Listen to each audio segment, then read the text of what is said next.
What is up, Copy Squad? It's your boy Kyle Milligan coming to you live from Boca Raton, Florida. And today I want to talk about how to write a control that makes you rich, how to write a blockbuster, how copywriters can knock it out of the park and make a bajillion dollars off of some control sales letter that just runs for years and years and years.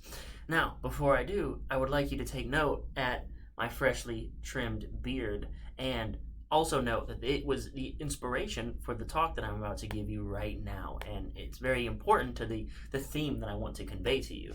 So today I went to a barber and sat down in the chair, and he said, "What do you want done with the beard?" And I was one of those guys who was just like, I don't know. I've just been growing it out and growing it out. And for reference, I do have an image that I can show you really quick of what it looked like just a couple days ago if you haven't been paying attention to the channel. So let's switch to my screen here. If you look, there's me with my wild beard. That's my buddy Rob Braddock over here.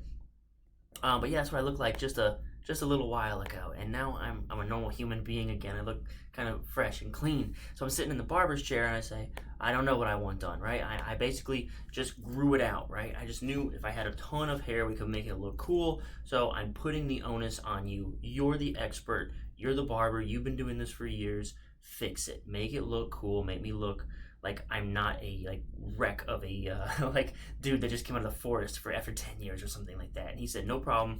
I got a couple ideas of what we can do with it. And he started to go to town on making it look like it does right now, which is a lot more kempt and tidy. And I would say it's more attractive, right? And I walked out of there and I had this idea about like how much easier it must have been for him to work with this much beard, right? Than try like if I had gone in there and like had been trimming it myself or keeping it really short, how much more difficult it would have been like, oh, well, this isn't long enough to match up with this and this isn't long enough to match up with that. And that is the first step in copywriting to writing a blockbuster control that makes you a ton of money, and that is the raw materials, right? I've talked about this before I have a video where I basically go over me writing an email copy to, it's called a lift letter, and the email is a traffic driver. And the traffic driver was just a short, punchy email that basically builds the intrigue, gets you really excited or curious, and sends you to the sales letter, where the sales letter's job is to create the sale, right? So the lift letter, the email, pushes traffic to the sales letter. The sales letter's job is to make the sale. Now, when I was writing that email, I did it live on this channel, and I remember like we sat down and my first draft was already written, and it was a hunk of crap. It was very bland copy. It was very much like what you would see from like a beginner writing copy, like who just kind of knew like the tips and tricks, who had templates where they filled in the blanks, right? And that's what they did, and then they just submit that, and that's copy. Because if I just put the 3 words and then a blank, and I just put my verb there, I put shocked, I put outraged, I put will surprise you or something like that, then it's just going to trigger all the sales triggers, and we're going to make a bunch of money. That's what basic people do, and this is why I don't really push templates, because by the time a template becomes a template, it is worn and tired, and so many people have seen it that it's lost its appeal. You instantly recognize it for what it is. It's an attempt at like clickbait. It's an attempt to sell you something, right? Like whenever you see the line, number 3 will shock you, don't you just roll your eyes now? That's a template. Now people package that and they sell it to you, and they say this is copywriting. Like this is effective copy because BuzzFeed got like a 90% click-through rate. Yeah, they did before it became a template that people started just using it, which is why I'm not a big fan of templates. By the time it becomes a template, it's garbage. Okay, so that's I just digressed on like a total rant right there. So the point is, what I had on my page of that email video that I was doing on this channel was a rough draft that was basically garbage. It was raw material. I had an idea of the message that I wanted to convey, but it wasn't polished. Just like when I went to sit down in the barber's chair, I had this nasty, hideous looking beard. It was all the raw materials that I needed to craft this beard, right? So it's the same thing with your copy. You don't sit down and unicorns and rainbows fly out of your fingers and this compelling sales argument appears on the page, right? Like even the great guys will tell you, first off, they'll tell you this. A lot of them, some of them will say, how do I write good copy? Well, I've been doing it for 15 years, right? And that almost kind of feels like a rookie might think that they are just that good. But even those guys, even the A-listers, the top gurus, all those dudes, when they say I've been doing it for 15 years, that doesn't mean they have learned how to skip the first draft. All right, so what you got to do is you've got to collect a bundle of raw materials of which that you can polish, and that's my beard lesson. And I've got some tips for you on how to collect those raw materials. And I'm going into some stuff that you might have even heard me say before. So one of the things that you can do to collect a ton of raw materials is research. And I say this all the time. I say research does the writing for you, which is why that's why I say it almost every video that you must do research. When I'm breaking down sales letters, I scream about it. And I say that, if it takes you 2 months to write a sales letter, you spend about a month and like a week just doing the research. Writing isn't really, like, as copywriters, I say we are not creative. The good ones aren't. The good ones spend a lot of time doing research, then writing that garbage first draft full of raw material, and then in the moments before publishing, they polish it, right? They polish it. They chop away stuff that isn't exciting. They chop away stuff that isn't relevant, and they take all those long sentences and they split them into shorter sentences. They put ... at the end, and they break it into different clauses, and that becomes the sales letter. So what you want to do is you want to first get the raw material on the page. So you do the research. Okay, so what's that look like? When it comes to research, there's basically 3 key components you need to know. Get this dry, boring information on a page somewhere. The first thing is your product. Okay, you need to understand what your product, like all the ins and outs of the product itself, whether it's an info product, a physical product, right? No matter what you're delivering, know the things about your product, right? Then 2, you need to understand your guru and or your brand. So that's the personality behind what you're selling, or the reputation or the messaging behind the brand that is selling it. For instance, when I wrote Rich Dad's Retirement Masterclass for Robert Kiyosaki, my headline had the phrase, it said, "Are you worried you haven't saved enough for retirement? ... These secrets will help you retire rich." And when I submitted my draft, I got back a draft with crosses out all through the promo.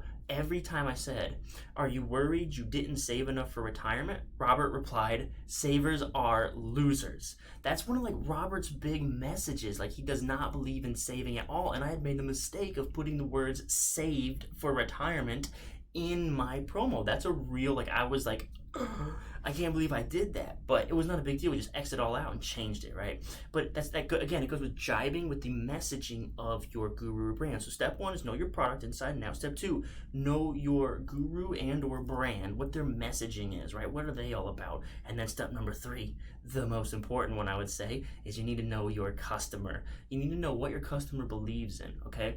You need to know what things, like who their villains are, what they believe their shortcomings are, and the reason they're stuck in the place they are, can't get ahead. You need to understand all those things. And you can find that stuff by figuring out where they hang out and then going there and listening to the things that they say. So if, the easy one that people love to use is golfers, right? Because you can read Golf Digest, see what kind of products and stuff they're interested in, what kind of ads are running there all the time that seem to be very profitable and selling well. So golfers love to take as many strokes off their game as possible. They'll pay any amount of money to take strokes off their game, right? So there's the problem. You kind of know that from looking at ads. Going to Facebook groups about golfing, or you could do one, say internet marketers or people who are trying to learn how to sell stuff online. Go to those groups and see what they're complaining about the most. You can go to Amazon. So go to Amazon and find books that are selling the information or products. Go find a how-to golfing guide, right? For golfers. You go find the best-selling golfing book on Amazon, and then you go to the reviews. You find the top helpful ones, the ones where people have said this really helped my game, or I was really looking for this in the book. Critical ones are equally important because they will complain about what's not in the book, right? So when I talked to you about when I was doing phone sales, I would always, phone sales, I crushed phone sales because it was really easy because they told me what they wanted and I just repeated it back to them. Hey, what's up? Thanks for calling. Why did you call? Why are you switching? What did you hate about your last guy? Oh, cool. Well, what did you love about the last guy? What could you have kept if they'd have let you keep it? Okay, cool. Well, what are the technical things that you really need?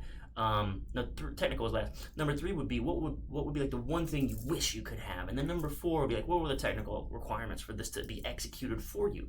So then I already know what they hate, and I say, hey, I know you're switching because of this. Don't worry, we fixed that problem, okay? And I know you love that thing. That's number 2. I know you love that thing. Don't worry, we got that too. All right, you can find this stuff on Amazon reviews. I know what you hated. Don't worry, we fixed that. I know what you love. Oh, we've got that too. I know the one thing you really wanted. I've got it. You can either say you've got it or say, hey, I've actually got a solution designed to solve that exact problem. It may not be the exact same thing you wanted, right? But it solves that problem. And then the last thing, get into the technical details, the ins and outs, the what will be delivered, the how-tos.